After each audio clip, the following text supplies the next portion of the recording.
Hello board game brothers and sisters, I'm Adam Singer and welcome to another episode where I'll be letting you know of all the board games launching on Kickstarter and Gamefound over the next week. And if you're new to the channel, we do this every week going over all the upcoming campaigns, so if you want to stay up to date, this is definitely the place to be.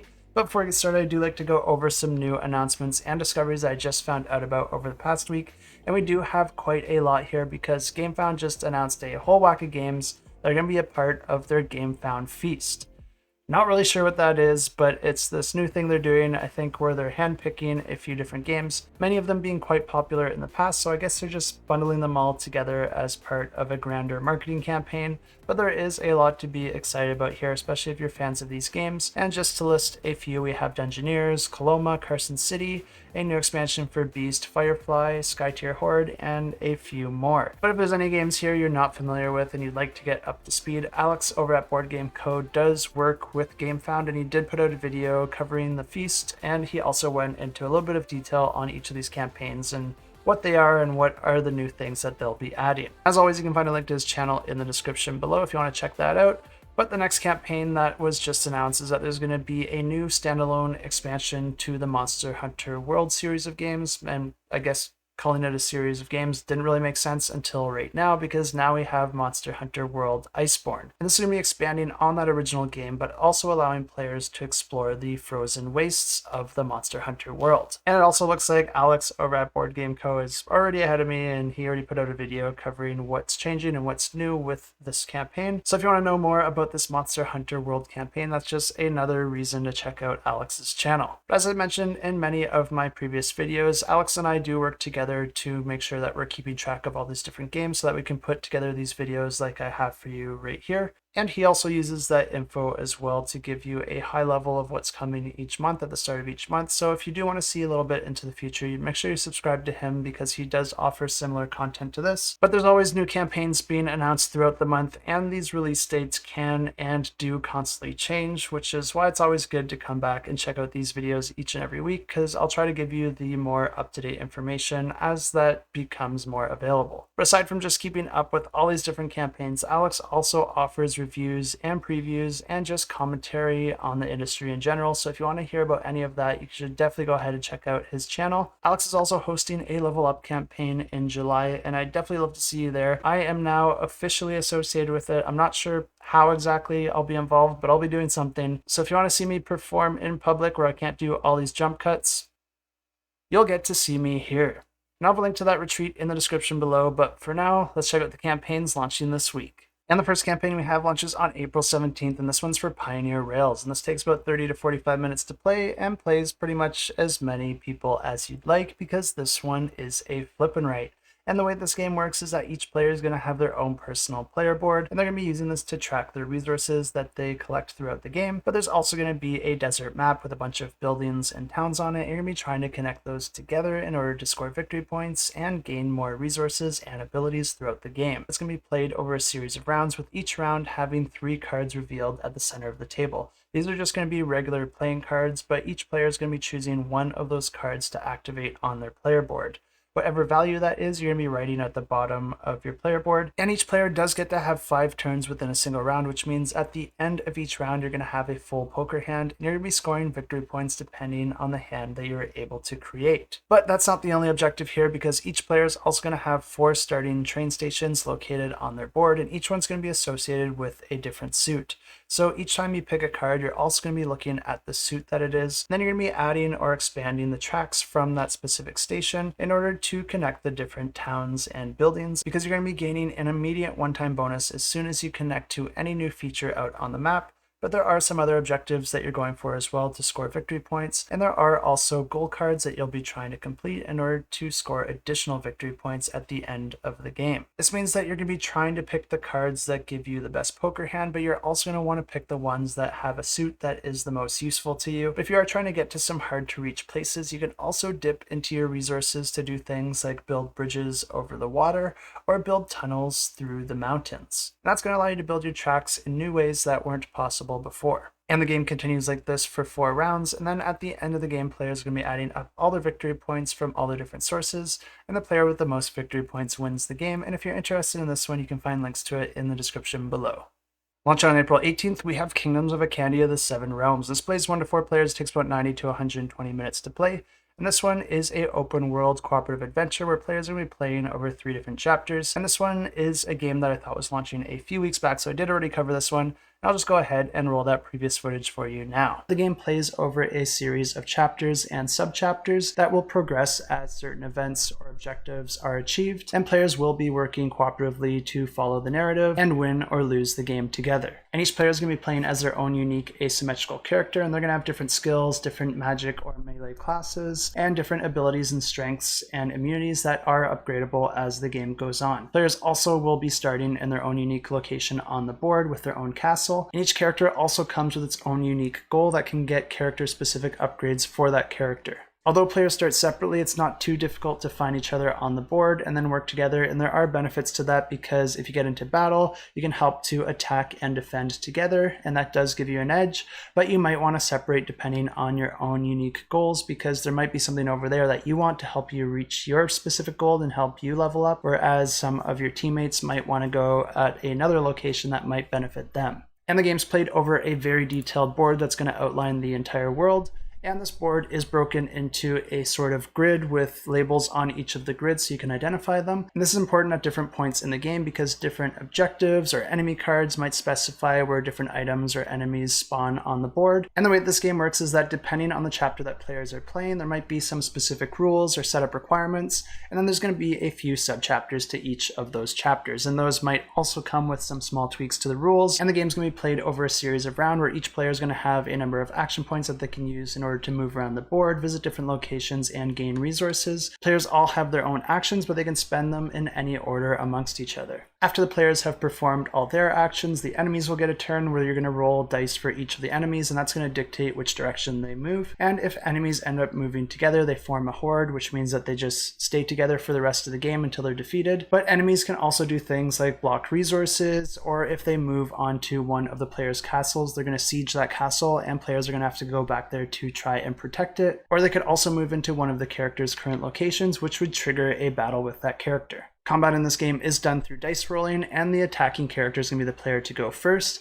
but then the defending player will be able to defend themselves through the use of dice and their abilities, and then it's going to alternate back and forth until one side or the other is defeated, and that would trigger the end of the battle. And of course, players can also upgrade their weapons and armor and skills, and also create potions to help give them an edge in battle. And if the players are able to complete the chapter's objectives while also defeating any of the enemies that come into their way, then they will have won that chapter and can move on to the following one. And the game continues like this, with new rules and mechanisms being added periodically as players complete the campaign, and a single campaign can take anywhere from 35 to 65 hours to complete. And also launching on the 18th, we have Tactigon, and this plays 2 players. It takes just 5 to 10 minutes to play.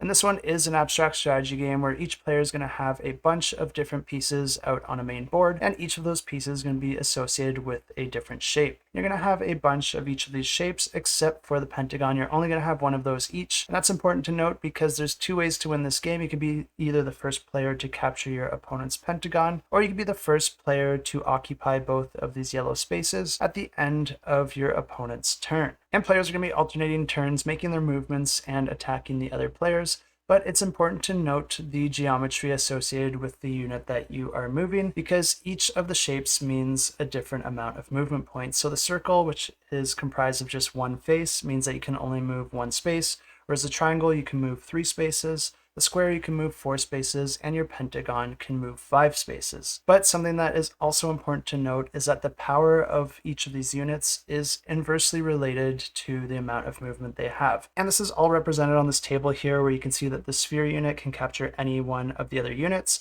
But if we move down, say, to the square, you can see that it's not able to even capture a sphere. It can capture a triangle unit, but it will also get captured itself, whereas it is able to capture other square units, and it is able to capture the pentagon unit. And I really do like how the movement and strength for each unit are kind of inverse of each other, because it's going to force players to choose between movement and strength whenever they're attacking, or maybe making some of their units vulnerable, or even sacrificing some of their units for a greater play. And the game continues like this until a player fulfills one of those 2 endgame win conditions, and the first player to do that wins the game. And of course, if you're interested in this one, I do have links down below. And also launch on the 18th, we have Teotihuacan City of the Gods, the Deluxe Master Set, which is going to be adding a bunch of new content, deluxifying a lot of the content that was already there, and also somehow succeeds in making the name even longer and more difficult to say. And this game plays 1 to 5 players and takes about 90 to 120 minutes to play. And this one is my own personal pick of the week. And the reason for that is that this is just a really solid Euro game. It's in the top 100 on BoardGameGeek, so a lot of people do love this one. And if you are getting a deluxe version of a game, it's always nice to know that the game itself is really solid. So I think you can have a lot of confidence backing this one if you are a fan of Euro games, and if this one looks interesting to you even after I explain it, which I will go ahead and do now. This is a game that uses dice worker placement as its core mechanism, which is personally one of my favorite types of worker placement. But the way this game works is that your workers are always out on the board, and when it comes to your turn, you'll have the choice to move one of your workers clockwise a certain amount of movement points, and then you're going to be taking the action of the location that you land on. But something that's really neat about this board and the way that you set up the game is that the board itself does have a bunch of different regions printed on it, and you're always going to have 8 regions in every game that you play. But the game also offers a whole bunch of smaller boards that you can swap in and out and just mix and match however you want within a game in order to change up some of those regions and add a little bit more variety and variability from game to game. But there are some other factors that do add a bit of variability as well, because at the start of the game, you're going to be drawing 4 different resource tokens. You're going to be choosing 2 of those, and whichever 2 you choose are going to dictate what resources you start with, where your dice are going to start out on the main board, and any additional bonuses that you might get. And once the game's all set up, it's going to be playing over a series of rounds that have a variable length depending on the player's actions, which I will come back to in a bit here. But players are going to be essentially taking turns performing an action by moving one of their workers clockwise 1 to 3 spaces to a new region on the board. And once they land on a location, they have a few different options. They could either just gain money, which can help them later in the game, or they can use the temple space located at that region in order to lock in their die, but it's also going to move them up one of the various tracks that are located on the board. And moving up those tracks will grant you some special bonuses, and if you're the first to get to the top, you'll get some additional bonuses and victory points. But locking in your die in order to perform this action means that your die is stuck at that location and you won't be able to move it on any future turns until you unlock that die. And there are a few different ways that you can do this, but the 2 main ways are by paying to unlock it, or by sacrificing an entire turn in order to unlock all of your dice. So if you are choosing that option, you might want to lock a few before you decide to skip one of your turns. But the most interesting option a player has when landing on a location is to perform the action that that location provides, because each location is going to be offering a completely different action that players can take advantage of. And these can do all sorts of different things, like grant you victory points, resources, or different bonuses. But they can also grant you some secondary actions like moving you up different tracks or allowing you to place one of these tiles in the pyramid located at the center of the board. But one important bonus that these different locations can provide is to actually level up your dice workers. And each of your workers are going to be displaying a number of pips, and that's always going to be the same value until you go to level up that die. And when you do that, you're going to be increasing its pip by 1. And that's important to do, especially earlier in the game, because there's a couple ways to increase the power of your actions. One is by using a die that has more pips on it, and the other is by having more dice in that region when you go to perform that action. And of course, if you're able to make both of these happen at the same time, then you are in a really great position. And players are going to be taking turns performing their actions just like this until the end of the round is triggered, which is done by using a moving track that's going to move forward anytime the turn gets back to the starting player, or anytime that a player upgrades their die. Once that track reaches the end, it's going to trigger the end of the round, and that's going to trigger the end of round scoring, where players are going to be gaining victory points for everything that they accomplished so far. But players will also have to feed their workers, and of course you will be penalized if you don't have enough resources in order to do so. And the game plays for 3 rounds, and the player with the most victory points at the end of the 3rd round wins the game. And this deluxe master set will be offering all previous content, including any promos and exclusive content, but it's also going to be adding a lot more as well. There's going to be a double-sided board with upgraded artwork. There's also going to be upgraded components for almost every single component in the game. It's going to be adding a 5th player expansion, which was not offered in the original game. And it's also going to be offering you a storage solution to fit all of this content in a single box. And for those of us that do already own this game, I'm happy to say that you don't have to rebuy all your content over again, because they will be offering an upgrade pack as well, which is always a nice thing to see. So if you are interested in this one, you can go ahead and check it out. I do have links to the campaign in the description below. and they do have the preview page up, so I'll just link directly to that so you can check it out even if it hasn't launched yet. And the next campaign launching on the 18th is called Fighters of Europe, and this plays 1 to 4 players and takes about 120 to 240 minutes to play. And this one is a strategic aerial combat board game that I think offers a lot of interesting mechanisms. Players are going to be choosing a scenario and then setting up the game board according to that scenario, and that's going to have different objectives, terrain, and starting positions for each of the players. Then each player is going to be starting with a certain number of planes and ground targets, and then they're going to be taking turns moving their planes around on a hex grid, with each of their planes having its own stats in terms of speed, armor, and special abilities. But something that I think is one of the most interesting aspects of this game is the way that the initiative works, because there's always going to be one player that gets to decide player order every single round, but then the determination of that player is heavily influenced by the formations that the players have out on the main board. And the way that you create formations is just by having the same type of planes adjacent to each other, facing the same direction, and also at the same altitude.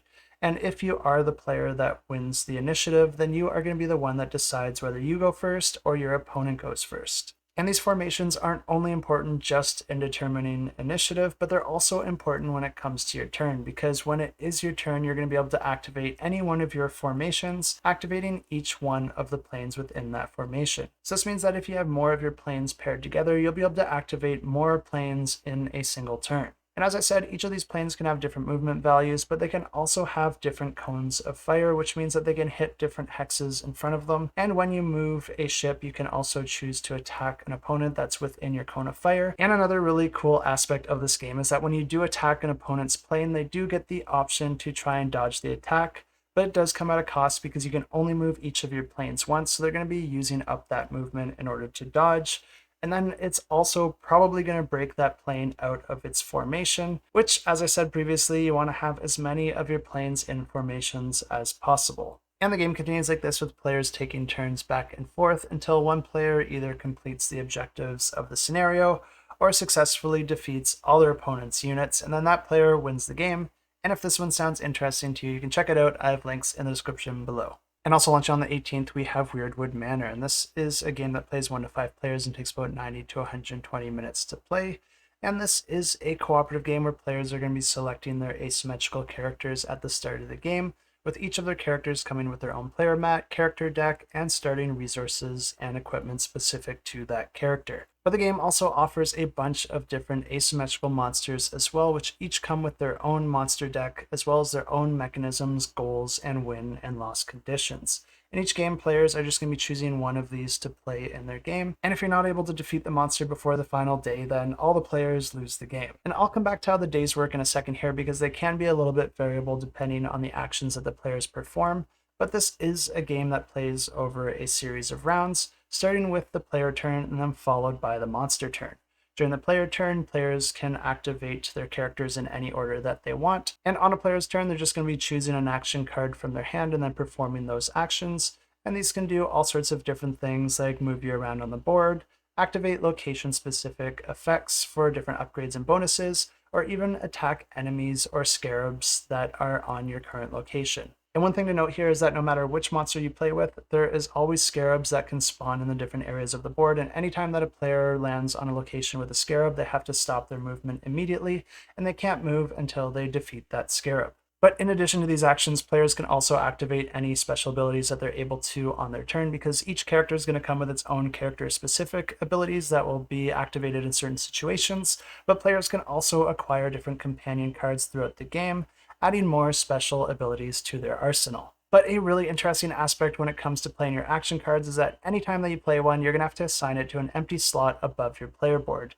And this is where the days come into play, because each of these slots is going to be associated with a different time of day. And whenever you place a card in one of those slots, it means that you're going to have to rotate the center wheel so that the time of day matches the slot that you put that card in. And rotating this ring is actually going to do a few different things, because different spots on the ring can be open or closed, which means that if you rotate it, it could close off or open up different regions of the board. And whenever that ring makes a full rotation around, that's going to trigger the start of a new day, which players are going to be tracking by rotating another ring, because you have a secondary ring here that is on the outer perimeter of the board, and that's going to be tracking your days, and anytime that a new day starts you have to rotate that over to the next day. So this is also going to work similar to the inner ring, where it can block off and open certain paths depending on how it's rotated, but it's also working as a timer towards the end of the game. And once all the players have performed their actions, it's going to move over to the monster's turn, where the monster is going to be taking actions from its specific monster deck and unique mechanisms. As the game progresses, the monster is going to be gaining different upgrades and abilities, making it even stronger as the game goes on. So players are going to want to try and take that monster out as quickly as possible. And if they're able to do that before the 12 days are up, then they win the game. And if you're interested in this one, you can check it out. I have links in the description below. Also launching on the 18th, we have Elimino, and this plays 2 to 5 players. It takes about 20 to 75 minutes to play. And this is a game that's based on the classic card game known as Garbage. And in this game, each player is dealt 10 cards face down in front of them, and you're trying to be the first player to get all the numbered cards from 1 to 10 in their proper spots within that grid. And in order to do this, players are just taking turns drawing a card from the deck, and if you draw a numbered card, you'll be able to assign it to that specific spot within the grid. So in this example, if you were to draw 3, you'll be able to put it in the 3rd spot within your grid, which will allow you to complete that spot, but it also allows you to reveal the face down card that was there previously. And when you reveal that card, if it's a number, you get to assign it to its spot in the grid, and this can cascade, allowing you to fill in multiple spots just by drawing a single card. But if you were to draw a non-numbered card, only the king is really valuable here because it acts as a wild, but the jack and the queen are known as garbage. And Elimino is going to be iterating on that core rule set, adding some additional effects and abilities in the form of Take That elements, where players will be able to steal and sabotage each other in order to try and get ahead. And adding this Take That element into the game means that the further ahead you are relative to the other players, the more of a target you'll have on your back. And if this one interests you, you can find links to the campaign in the description below. And the next game launching on the 18th is Cysmic, and this plays 2 to 6 players and takes about 60 to 180 minutes to play. And this is a competitive game that takes place on a crumbling planet, and players are going to be competing to build their spaceship and be the first to evacuate their people off-world. The game plays over a series of rounds where each player is going to get 5 turns per round, and each turn you'll be able to play 1 unit card or 1 tactic card in order to perform your actions, and the different actions will allow you to recruit different units, manage your economy, fight your opponents, and explore and gather resources in order to construct your colony ship. But something that's really interesting about this game is that every single player has something that another player wants, because every player only knows how to build one part of their ship, and in order to build the other parts of your ship, you're either going to have to extort or trade with your opponents in order to convince them to divulge their secrets. And a really nice mechanism here that's going to allow players to get within negotiation distance of their enemies really quickly is that on each side of the board there are arrows of different colors. And whenever you leave the board on one of those arrows, you'll be able to come in at any other part of the board that matches the color of those arrows. And this is just a nice way to bridge the gap between all the different players, so that no matter where you start on the board, each of your enemies is roughly the same distance away. And whichever player is able to successfully build the ship first is going to be the one that wins the game. There's no victory points here, so if you are a fan of that, this is one you'll want to check out, and I have links in the description below. And the next campaign we have launching on April 18th is Blank Me Senpai, and this is an anime-themed party card game that plays very similar to Cards Against Humanity, except this one's going to be relying heavily on anime tropes. And if you're wondering what goes in the blank for Blank Me Senpai, well, the full sentence is actually Notice Me Senpai. I'm not kidding here, that's what it means. And if you thought otherwise, that's disgusting, come on. And as I said, this game plays very similar to Cards Against Humanity, and every round there's going to be one player acting as the senpai, and that player is going to be the one that plays the prompt card, which is just going to be an anime trope with a blank in it. Then all the other players are going to be playing cards in order to fill in that blank. And then whichever one is the funniest is going to be the one that wins the point. And then the game continues like this until a player gets enough points to win the game, and then that player wins the game. So if you're a fan of Cards Against Humanity and you're a fan of anime and you want to merge the two, this is one that you might want to check out, and I'll have links to the campaign in the description below. And now launching on the 19th, we have Antares Kingdoms, and this plays 1 to 5 players. It takes about 60 to 120 minutes to play. And in this game, each player is playing as a different faction, getting their own faction board and deck of cards. and each player is competing to be the most powerful faction at the end of the game in order to win the game. And the way that this game works is that players are going to be playing over 3 rounds, taking 10 turns in a single round, and each turn you'll be able to choose to do different things like play a card from your hand, draw new cards into your deck, rank up a card in your kingdom, or pay to look at the next event card, because each round there's going to be an event card being drawn that can have negative or positive effects for all players. And each card in this game is going to come with some special abilities that you'll be able to use throughout the game, but in order to use those abilities, you need to get that card into your kingdom. But the catch here is that when you play a card, it doesn't go directly into your kingdom. Instead, it goes into a queue of cards that's going to be shifting over every time you add a new card into that queue. But players will also be trying to gain additional victory points by completing different achievements, which means that they might be trying to get specific cards into their kingdom. So you're going to have to balance getting those cards in while also trying to get the cards in with the abilities that you might want to use. Luckily, if you play your cards right and you have some extra resources, you can actually pay in order to expedite the movement of your cards, allowing you to get even more cards into your kingdom faster. Players will be gaining victory points at the end of each round as well as the end of the game for each of their achievements and objectives that they're able to complete, and then the player with the most victory points at the end of the game wins the game. And the next campaign I have is launching on the 20th, but this one is not for a board game. Instead, this one's going to be for premium sleeves for your board games. So if you are in the market for some sleeves, this is a campaign that you might want to be aware of. And of course, you can find the link to the campaign in the description below. And launching on the 22nd, we have Loam, and this plays 2 to 4 players. It takes about 15 to 40 minutes to play. And this is a competitive game with possibly my favorite theme that I've seen so far across any board game ever, because in this game you're playing as a semi-sentient plant. And of course, as a plant, one of the most interesting things to you is dirt. And the goal of this game is to try and create the best ecosystem for your roots as possible. And the way you're going to be doing that is by collecting different cards in order to perform their actions, which will allow you to add different creatures and elements to your soil. Then there are also different cards that you can gain that will allow you to get different bonuses for pairing different creatures together. But a neat little mechanism here is that the creatures actually come in 3 different levels. The level 1 creatures can be placed anywhere in your tableau, whereas the level 2 creatures need to be placed on top of 2 level 1s. And then the level 3 creatures just need to be placed on top of 6 other creatures. And the game plays like this over 3 rounds, with each round giving each player 3 turns. And at the end of the game, you're going to be scoring points based on the structure of your soil, as well as the different communities that you're able to build by combining those different cards. And if you're interested in this one, you can find a link to the Gamefound campaign in the description below. And if you follow along before the campaign launches, you'll also get a cute critter sticker sheet added to your pledge completely for free. That's it for this week, but don't leave yet because we do have a giveaway, and all you have to do to enter the giveaway is leave a comment down below. And the giveaway is going to be for a pledge for Flutter, and this is a tile placement game for 2 to 5 players. In this game, players will be taking turns placing tiles into a shared area, with each of those tiles having an insect on them, as well as petals of a different colored flower on each of the corners of the tile. If players are able to connect the same colored petals to tiles whenever they place a tile, they're going to be gaining petal tokens of that color.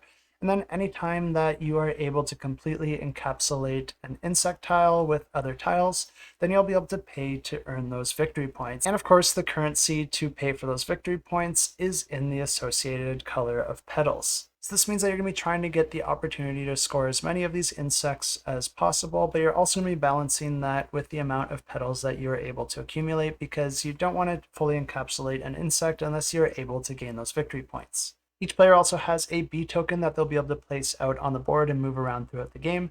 And depending on where your bee is when certain events happen in the game, that can also earn you some bonus resources or victory points that will be useful to help you win the game. And this giveaway is going to be for the Collector's Meadow Wood Edition, which basically turns every component in this game into a wooden component, which is just going to feel really nice to play. And it also includes all the Kickstarter exclusives and stretch goals that are unlocked throughout the campaign.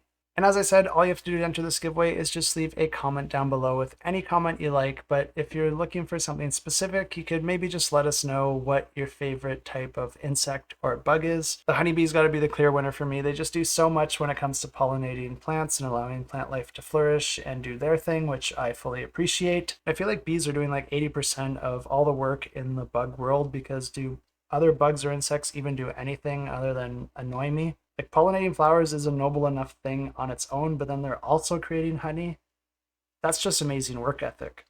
But now let's go ahead and draw the winners from last week's giveaways, and the first one we had was for a Pledge for Tolerance, but this one was run over on the Discord in our giveaways channel. And if you entered this one, all you have to do is check your notifications to see if your name was drawn. But if you are watching this one soon enough, you might still have time to enter it, and you can just check out our Discord. I have it linked in the description below. Head to the giveaways channel and just click the emoji underneath that giveaway, and that'll get you entered if you get there soon enough. But then the next giveaway was for a Pledge for Passengers, and to draw a winner for this giveaway, I use this application here. All these extra names down here are bonus entries for my Patreon subscribers. If you like this sort of content and you want to help make all these efforts just a little bit more sustainable, I do have a Patreon link down below. Not required, and I still offer all my content free, but I do try to put some additional posts into the Patreon. Of course, it also gets you some extra entries into these giveaways, which is also a nice perk. Let's go ahead and draw those comments and draw the winner. And the winner is Brian Picklesimmer, and this is not a bonus entry from being a Patreon subscriber. Instead, he's a viewer that won some bonus entries as part of a skill testing question that I asked in one of my previous videos. We do some random fun things here sometimes, and Ryan was one of the viewers that answered correctly, which gave him a bunch of bonus entries. So congratulations, Ryan. Just email me at adam@shelfclutter.com and we'll get that pledge all sorted out. And that's pretty much everything I have for you this week. I don't have any words of wisdom or closing comments other than the usual. Thanks so much for watching, and until next time, keep that shelf cluttered and the table full.